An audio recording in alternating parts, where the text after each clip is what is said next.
College football games have been going for about a month now. Ball State, Purdue, and IU. They've all had to wait, but soon those teams will be lining up for their first game of the season. Brad Brown has a look at how all three are getting closer to kickoff in our Sports Extra Spotlight. The work continues, looking much like any other first week of October. But this, of course, is hardly anything typical this year. For the football teams at IU, Purdue, and Ball State, it's an extended preseason.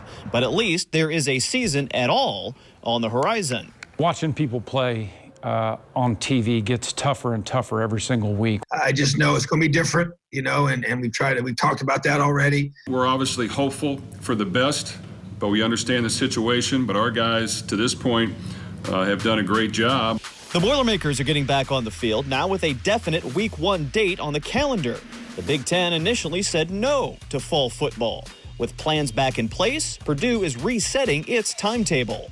When I heard the news we was going to get to play, I was very excited because you see the other teams play and you kind of think that it's unfair that other universities get to play, but you don't get to play. But I'm happy that the Big Ten came up with a final decision to allow us to play. We saw all these other teams, even, West Lafayette's a mile away from us and they're playing football.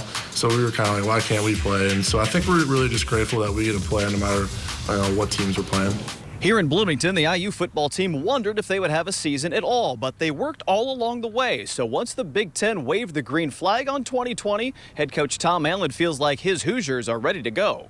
Try and speed up the learning process. We've done more situations, even through walkthroughs, situational things in both special teams and offense and defense, trying to teach those right now to be able to get guys ready to play at a high level. I think he did a great job of making sure we feel good and we're healthy, but still getting the work in and making sure we're gaining on what we've done in the past. I think we've done a pretty good job, and our coaches have done a really good job of maintaining the strength and the speed.